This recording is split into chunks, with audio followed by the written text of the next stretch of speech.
শীত শুরু হতে না হতেই বাজারে শোল, টাকি আর কই মাছের আমদানি শুরু হয়ে গেছে। আর আমাদের বাসায়ও নিয়ে আসা হয়েছে বড় একটি শোল মাছ। তো লাউ দিয়ে এই শোল মাছের একটি রেসিপি আপনাদের সাথে শেয়ার করছি। কেটে ধুয়ে নেওয়া মাছ থেকে আমি কয়েক টুকরো মাছ নিয়েছি, যেটাকে আগে থেকে লবণ হলুদ দিয়ে মাখিয়ে রেখেছি। এবার পরিমাণ মতো তেলে পেঁয়াজ মরিচ কুচি দিয়ে দিচ্ছি। এর সাথে আরও দিব একটা তেজপাতা আর কিছু আস্ত জিরা। এগুলো ভেজে তুলে রাখবো। আর তরকারি চুলা থেকে নামানোর 1 মিনিট আগে এটা বেটে তরকারিতে দিয়ে দিব। এটাকে অনেক অঞ্চলে ভাজনা বলে, আবার অনেক অঞ্চলে শাকও বলে। আপনারা সবাই এটার সাথে কম বেশি পরিচিত হয়ে থাকবেন। যাই হোক, এটা ভাজা হয়ে গেছে, তুলে নিয়ে আমি মূল রান্নাটা শুরু করছি। এবার ওই তেলের মধ্যে আরও কিছুটা তেল দিয়ে 4 ধরনের বাটা মশলা, পেঁয়াজ, আদা, রসুন আর শুকনো মরিচ বাটা দিব। আর স্বাদ মতো লবণ দিয়ে মশলাটাকে ভালোভাবে ভেজে নিব। মশলা কষানোর এই পর্যায়ে হলুদের গুঁড়াটা দিয়ে দিচ্ছি। সামান্য পানি দিয়ে আরও কিছুক্ষণ কষিয়ে নিব। বাটা মশলা খুব ভালোভাবে কষানো হয়ে গেছে। দেখুন, তেল থেকে মশলাটা একদম আলাদা হয়ে গেছে। এই পর্যায়ে আরও কিছুটা পানি দিব। আর পানিটাতে বলক আসলে মাছগুলো দিয়ে কষিয়ে নিব।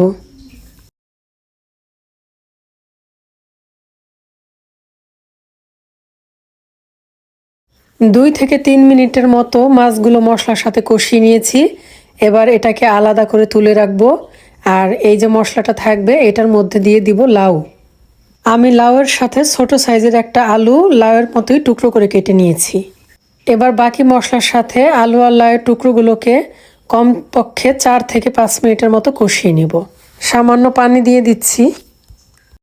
নাড়াচাড়া দিয়ে মিশিয়ে নিয়ে তারপর ঢেকে দিয়ে 4 থেকে 5 মিনিটের মতো এটাকে কষাতে থাকবো।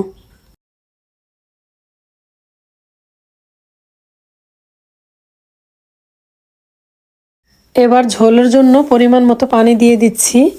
আর পানি দিয়ে মাছটাও এর মধ্যে দিয়ে দিচ্ছি।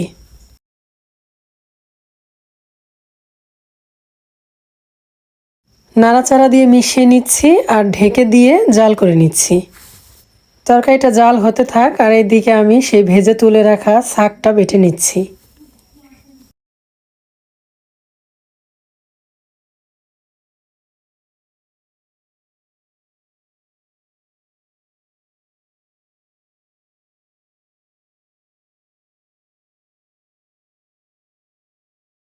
তরকারিটা 6 থেকে 7 মিনিটের মতো জাল করে নেওয়া হয়েছে। এখন এই শাকটা দিয়ে দিব। এটা দেওয়ার পরে ঝোলটা কিন্তু অনেকটাই ঘন হয়ে আসবে। শাকটা নাড়াচাড়া দিয়ে মিশিয়ে নিয়ে ধনেপাতাটা অ্যাড করে দিচ্ছি। আর ধনেপাতা দেওয়ার পর 1 মিনিটের মতো চুলায় রেখে এটাকে নামিয়ে নিচ্ছি। দেখুন, ঝোলটা কিন্তু খুব বেশি পাতলাও হয়নি, আবার ঘনও হয়নি। এটার কনসিস্টেন্সিটা একদম ঠিক আছে। তৈরি হয়ে গেল লাউ শোলের মজাদার এই রেসিপি। শীতের শুরুতে ধনেপাতার ফ্লেভারে লাউ শোলের এই মজাদার রেসিপিটি খেতে কিন্তু দারুণ লাগবে। আপনারা অবশ্যই চেষ্টা করবেন তাড়াতাড়ি এই মজাদার রেসিপিটি ট্রাই করতে।